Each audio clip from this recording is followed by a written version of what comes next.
What is up and welcome back, and today we have the Adizero Select from Adidas. This is going to be a basketball sneaker, and let me tell you out the start, this basketball shoe performed very well. In this video you are going to get a performance review. I'm also going to talk about how this shoe is constructed so you can see if it's going to be right for you. So with that said, let's dive right in. So you are going to have the name Adizero right here in the front of the sneaker. And that means for Adidas that they're trying to make a shoe that's lightweight or that they're trying to cut costs on some other materials. And I think it's going to be both those cases because you are going to get simple kind of basic materials for the upper, but you're also going to get a shoe that is not necessarily the lightest. It does come in at around 14.8 ounces, almost 15, but I get the idea behind this shoe. They were trying to make a bulkier type sneaker that can support heavier players and does have a wide base, but keep it under maybe 15. That was their goal. I'm just imagining because there's some shoes that do support heavier players and have a lot of cushion and are real plush, and they come in at around 16, 17, or even 18 ounces. So to see a basketball shoe that comes in at around 14.8 with the Adizero name, that kind of what led me to think that that's what they were going for. But regardless, I think this basketball shoe performs very well. I do love the materials in my opinion, and that's going to be personal preference. So with that said, let's talk about some specifics. So for the materials, on a lot of the budget lines, you do get overlays. This one right here has a lot of overlays. You can see the fused material, but they are going to be a little bit more thicker than usual. You can see that right there. So you do get quality overlays and fused material, so that's a plus. But at the end of the day, it is going to be nothing fancy, and it is going to have a lining on the interior, so don't think that it's going to be very breathable. It's just going to be regular breathability for this sneaker. Personally, I do love the design of how this looks. There's going to be a textile mesh in the front, a little bit more sturdier and firmer. In the back, you're going to get a more softer mesh, especially right here. You can take a look. I'll give you the tour.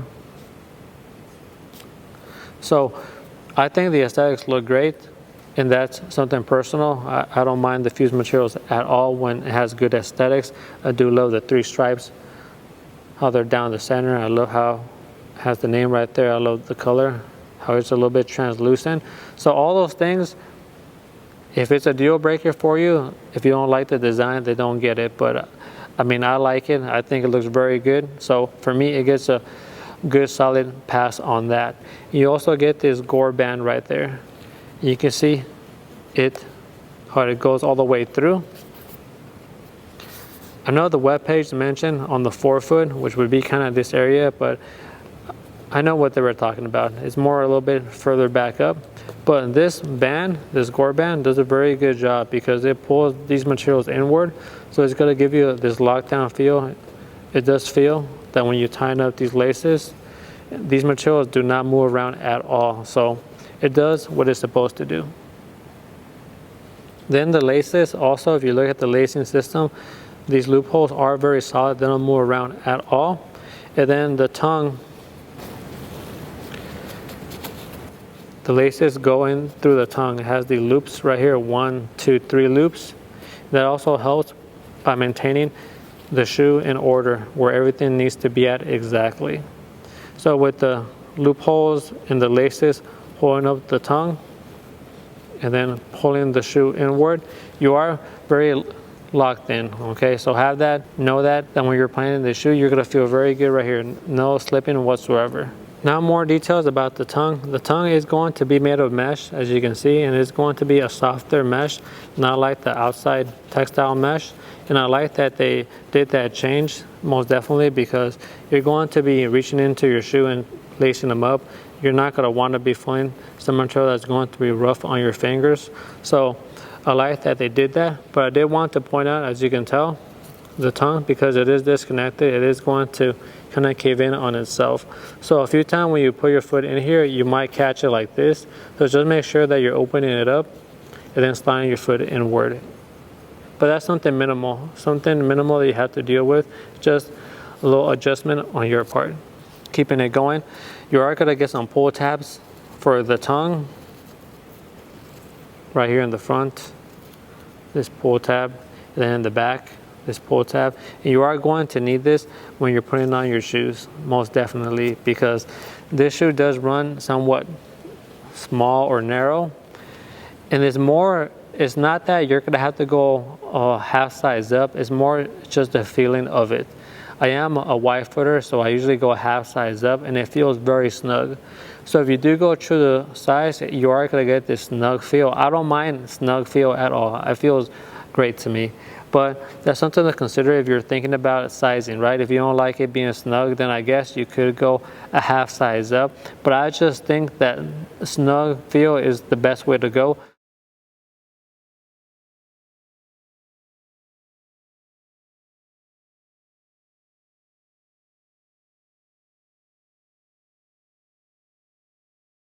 If we get a closer look at the interior, around the collar area, you can see that you are going to get medium cushioning. And I mean, you definitely have to have medium cushioning because you put cushioning on the outside, right? How are you not going to put medium? So at least you do get medium on the inside. And for me, preference wise, I like medium or more, right? But a medium, I'm happy that it has at least medium. Now moving on to the lower portion of the sneaker, you are going to get a heel clip. It's not going to be the highest heel clip, kind of around this area. Right here starts, you can push in, okay? So the heel clip is going to be around this high, and then it does extend through here. So it extends like that, okay? Kind of this area right here. So that's going to be the heel clip.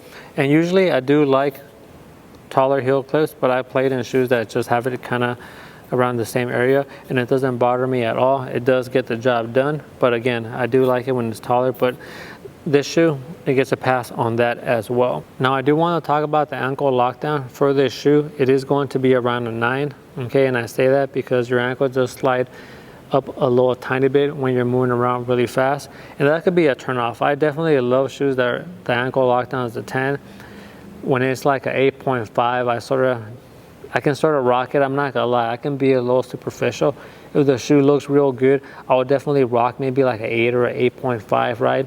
But when it comes to like a game day, a game that matters, definitely gotta go with a shoe that's a 9 or a 10, right? Because you don't want no slippage, you wanna feel 100%.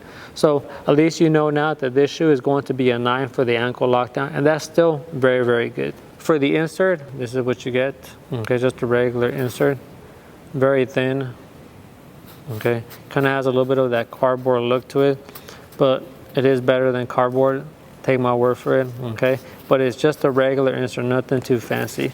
And then if we look inside, you can tell that you do have a strobo board in there. I'll do the effect with the light so you can see it, okay? So that's just gonna be a regular strobo board again, nothing too fancy. And you do see it has a little hole in the center so you can see the light strike, okay? So that's right there. So for the bottom of the shoe, you are going to get full length light strike, and you can see you get a big sizable amount all throughout. Just look at that. So you are going to sit higher in these basketball shoes. Look at that. That's a sizable amount of light strike. So if you like jumping real high, you got some hops, some air time, just look at this. This is going to help you out. You're a heavier set guy, look at that. It's going to be nice on your feet. Or if you're really explosive, look, now you have something where if you're contouring your feet in a lot of different ways and landing in different positions, you got something that's going to support you. Okay, so love to see it. And now I'm going to give you a close-up of the traction. This is what we're going to be working with. It is going to be herringbone all throughout, and the herringbone even crawls on the side. So I love to see that. It does have a different material, as you can tell. This is going to be a little bit more harder rubber. The difference is not going to be too big, but it is going to be a tiny bit more harder. Okay, you have it in the back as well. So this traction performed very well. I did try it on 4 basketball courts for you guys and gals on a clean court, 2 clean courts, 1 dusty and 1 super dusty. And surprisingly, this shoe did good on all 4. So I love to see it, very good. Just make sure, again, I always say this, make sure you're wiping even if you do have good traction, because it's just going to maintain that you're not slipping at all, because you don't want to have a one-off where somebody gets you, right? So make sure you're wiping. This right here is going to have you covered. You're going to see that in the video, the performance video.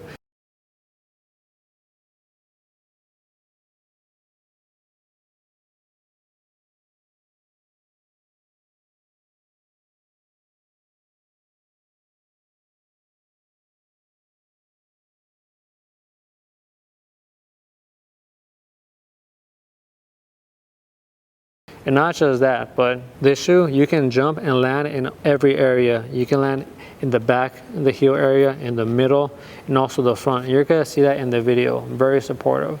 So very happy that I got this pickup, most definitely.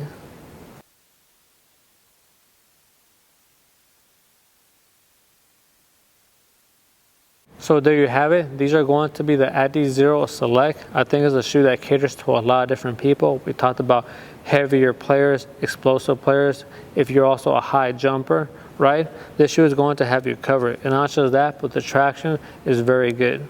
So for 120 USD, I feel you do get a lot of things. It's a good price for all those details that we talked about.